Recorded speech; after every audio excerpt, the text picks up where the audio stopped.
Sebelum khutbah Hari Raya Idul Adha terlaksanakan, mari kita bersama-sama membaca doa yang sekali. Semoga Allah Taala memberikan kita keselamatan, kebahagiaan dunia dan akhirat serta ketetapan iman Islam dan ketakwaan pada Allah SWT untuk kita dan seluruh anak cucu kita semuanya. Diberkati Al-Fatihah.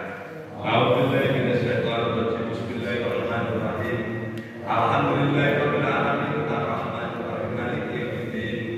Iyyaka na'budu wa iyyaka nasta'in. Ihdinas siratal mustaqim. Shiratal ladzina an'amta 'alaihim ghairil maghdubi 'alaihim waladdallin. Amin. Allahumma shalli 'ala sayyidina Muhammad wa 'ala alihi wa sahbihi wa man tabi'ahum wa ummatihi ajma'in. Amin ya rabbal alamin. Allahu akbar. Allahu akbar. Allahu akbar. Allahu akbar. Allahu akbar. Allahu akbar. Allahu akbar. Allahu akbar. Allahu akbar. Allahu akbar kabira walhamdulillahi katsira wa subhanallahi bukratan wa asila. La ilaha illallah wallahu akbar. Allahu akbar walillahil hamd. Alhamdulillahi rabbil alamin. Alhamdulillahi rabbil alamin. Alhamdulillahi rabbil alamin. Asyhadu an la ilaha illallah wahdahu la syarika lah wa asyhadu anna sayyidina Muhammadan abduhu wa rasuluh. Allahumma shalli ala sayyidina Muhammad wa ala ali sayyidina Muhammad kama shallaita ala sayyidina Ibrahim wa ala ali sayyidina Ibrahim wa barik ala sayyidina Muhammad wa ala ali sayyidina Muhammad kama barakta ala sayyidina Ibrahim wa ala ali sayyidina Ibrahim fil alamin innaka Hamidum Majid. Ya ayyuhalladzina amanu taqullaha haqqa tuqatih wa la tamutunna illa wa antum muslimun. Fattaqullaha mastata'tum wa may yattaqillaha yaj'al lahu makhraja wa yarzuqhu min haitsu la yahtasib. Ya ayyuhalladzina amanu taqullaha wa qulu qawlan sadida. Ya ayyuhalladzina amanu, wahai orang-orang yang beriman, ittaqullaha, bertakwalah kepada Allah dengan menjaga segala apa yang Allah perintahkan dan menegakkan segala apa yang Allah larang. Haqqa tuqatih, dengan sebenar-benar ketakwaan. Wala tamutunna, dan jangan kalian mati illa wa antum muslimun, kecuali dalam keadaan beragama Islam, bersandar kepada Allah Subhanahu wa taala. Fattaqullaha, maka bertakwalah kepada Allah mastata'tum, dengan sekuat tenaga jiwa raga kalian. Wa may yattaqillaha, dan barang siapa bertakwa kepada Allah, yaj'al lahu makhraja, maka Allah akan memberikan jalan keluar permasalahan yang dia hadapi. Wa yarzuqhu min haitsu la yahtasib, dan Allah akan memberikan rezeki dari arah yang dia tidak pernah disangka. Ya ayyuhalladzina amanu, wahai orang-orang yang beriman, ittaqullaha, bertakwalah kepada Allah, wa qulu qawlan sadida, dan sampaikanlah ucapan perkataan yang benar dengan kejujuran. Hadirin jamaah salat Hari Adha yang saya hormati, yang dirahmati Allah Taala, pada hari ini hari Jumat tepatan tanggal 5 Juni tahun 2005, 10 Dzulhijjah 1446 Hijriah. Alhamdulillah kita telah melaksanakan salat sunnah Hari Raya Idul Adha, yang mana karena bertepatan dengan hari Jumat, maka oleh Allah SWT dengan saat Kanjeng Nabi diperbolehkan untuk tidak melaksanakan sholat wajib Jumatan bagi laki-laki, tapi tetap wajib melaksanakan sholat zuhur. Tapi seandainya mau melaksanakan sholat wajib Jumatan juga tetap boleh. Ini kita sampaikan, jadi nanti di Masjid Asna ditiadakan sholat Jumatan, tapi tetap dilaksanakan sholat wajib berjamaah zuhur. Itu sekali lagi, karena saya menyampaikan sungguhnya jika ada dua hidayah pada hari itu,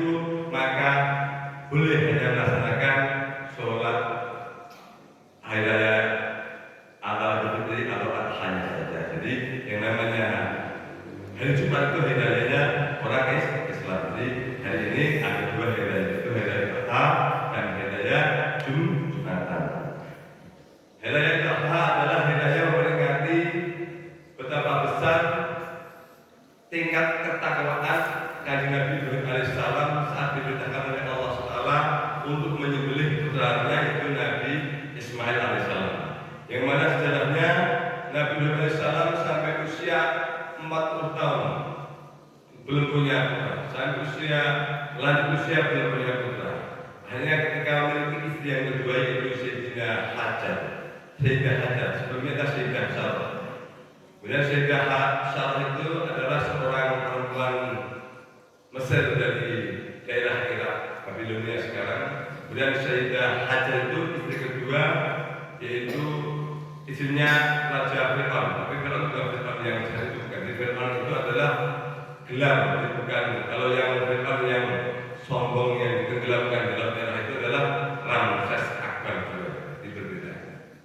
Jadi Sayyidah Hajar ini memiliki putra yang pertama kali dari Sayyidina Ibrahim bernama Nabi Ismail alaihissalam. Suatu saat Nabi Ibrahim alaihissalam sebelum memiliki anak, beliau pernah bersabda ketika dipuji oleh malaikat Jibril. Suatu saat Nabi Ibrahim alaihissalam itu menyembelih 100 ekor unta karena beliau orang kaya. Kemudian sampai para malaikat itu memujinya, termasuk malaikat Jibril. Wahai Ibrahim, sungguh luar biasa kecintaanmu kepada Allah sehingga kamu mengorbankan 100 ekor unta.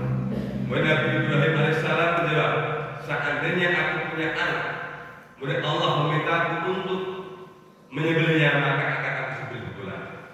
Nah setelah itu jarak beberapa tahun setelah Nabi Ibrahim menyampaikan seperti itu, Allah mengaruniakan anak yaitu Nabi Ismail alaihissalam.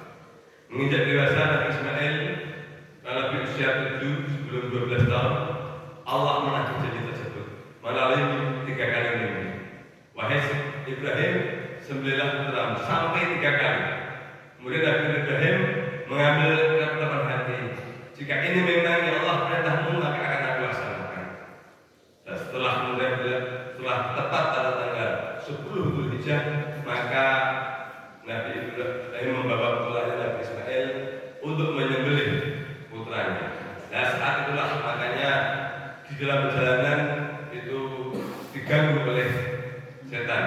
Dan pada saat terakhir mau menyembelih Nabi Ibrahim, setan menggoda melalui Nabi Ibrahim. Wahai Ibrahim, betapa teganya hatimu terhadap kamu sendiri teganya. Maka Nabi Ibrahim melempar dengan batu. Makanya sejarahnya melempar batu. Kemudian menggoda lagi Sayyidah Hajar. Wahai Hajar, apakah kamu sudah tidak waras membiarkan anakmu satu-satunya sendiri suami kamu sendiri? Kemudian dilempar lagi sama Sayyidah Hajar. Tetap teguh mereka beriman. Nabi Ismail alaihissalam kemudian sama dengan wahai Ismail, maunya engkau sembelih oleh bapak kamu sendiri.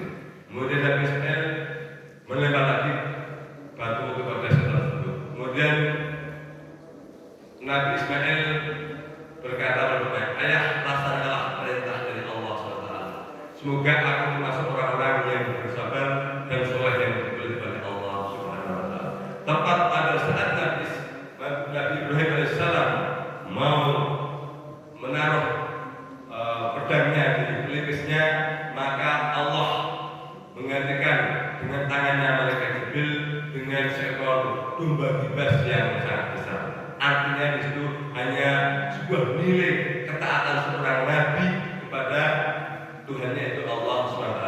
Tidak mungkin Allah menyuruh sebuah pengorbanan yang sifatnya mengganggu nilai-nilai kemanusiaan dan tidak bermanfaat. Maka daripada itu itulah sejarah daripada korban. Maka akhirnya disyariatkan oleh Allah SWT dalam Al-Quran dan Kanjeng Nabi pun mewajibkan, yaitu dalam Al-Quran surat Al-Hajj disyariatkan tentang pertama kali adalah ibadah haji. A'udzubillahi minasyaitonirrajim. Bismillahirrahmanirrahim. Walillahi 'alan nasi hajjul baiti man istata'a. Dan kewajiban bagi manusia kepada Allah Subhanahu wa ta'ala adalah menunaikan ibadah haji orang yang mampu melakukan perjalanannya. Jadi ini sebelum melaksanakan salat ada kewajiban bagi orang yang mampu untuk menunaikan ibadah haji. Kemudian Al-Quran surat Al-Hajj ayat 27 dan 28. Wa'adzin fin nasi bil hajj fayatuna rijala wa ala kulli dhamir ya'tuna min kulli 'amik fa idza qadim mata'an najmi fa sayaqula ila akum fala ta'un. Dan serukanlah kepada manusia untuk beribadah haji. Mereka akan datang kepadamu dengan berjalan kaki dan naik onta di segala penjuru, sehingga mereka akan terhimpun di suatu tempat untuk melaksanakan ibadah haji. Firman Allah SWT ini tepat sekali kejadiannya sampai hari ini. Jadi ketika disuruhkan ibadah haji, semua orang berkumpul luas penduduknya, entah dikatakan di setiap kabupaten, di setiap negara, akhirnya terakhir terhimpun di tanggal 9 yaitu di Padang Arafah. Jadi firman Allah tidak akan ada yang tidak mungkin tidak terjadi. Kemudian dari korban adalah A'udzubillahi minasyaitonir rajim. Bismillahirrahmanirrahim. Inna a'tainaka al-kautsar fasholli li rabbika wanhar. Inna syani'aka huwal abtar. Inna a'tainaka al-kautsar. Sesungguhnya kami Allah telah memberikan nikmat kepadamu yang sangat banyak. Fasholli li rabbika wanhar. Maka dirikanlah sholat untuk menyembah Tuhanmu. Wanhar, dan berkorbanlah. Inna syani'aka huwal abtar. Sesungguhnya orang-orang yang membencimu akan terputus. Dialah yang terputus. Kemudian Al-Quran surat Al-Hajj ayat 34. Wa likulli ummatin ja'alna mansaka litusmallahi ala ma razaqahum min bahimatil an'am wa ilahukum wahidah falahu aslamu wa basyiril mukhbitin.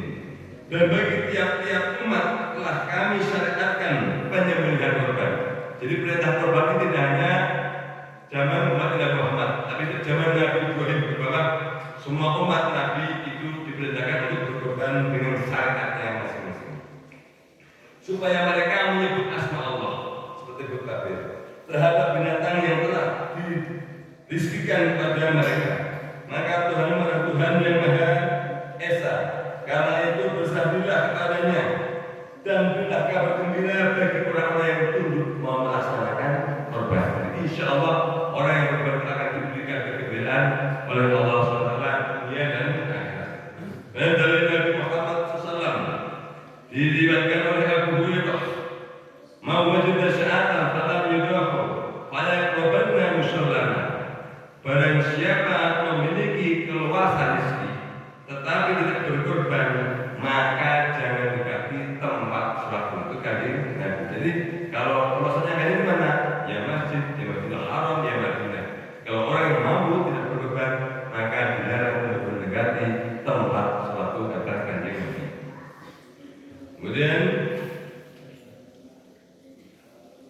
Hadirin menyampaikan, bahwa tayyibu anfusakum fa inna malil muslimi yastaqbilu idza hayatihi qiblata illa kana dumuha wa fadha wa subha hasanat fi mizan yaumil qiyamah.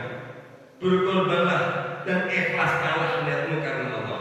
Sesungguhnya tidak seorang muslim yang menghadapkan binatang korbannya ke arah kiblat, melainkan darahnya, kotorannya, kulitnya, termasuk amal kebajikannya pada timbangan kebajikan di hari kiamat. Demikian khutbah singkat yang pertama pada hari ini, supaya kita termasuk orang-orang yang senantiasa untuk tak berserah diri sehingga diberikan kelapan rezeki untuk insya Allah selalu berkorban di setiap hari raya Idul Adha sebagai ketaatan kita kepada Allah Taala, mencontoh kajian Nabi Muhammad SAW mengikuti syariatnya Muhammad Sallallahu Alaihi Wasallam.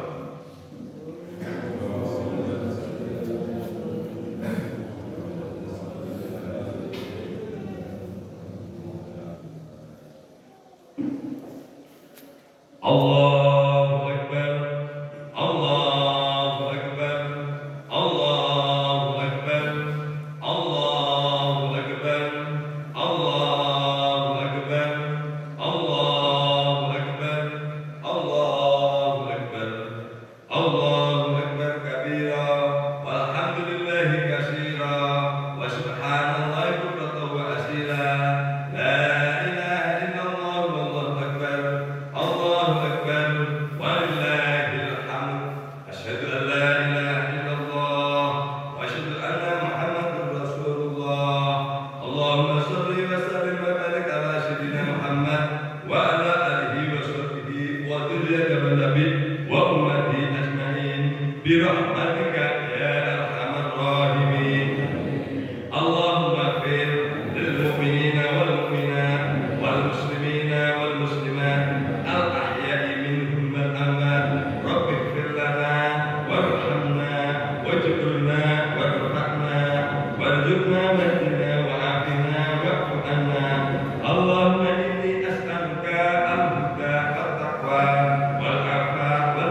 Allah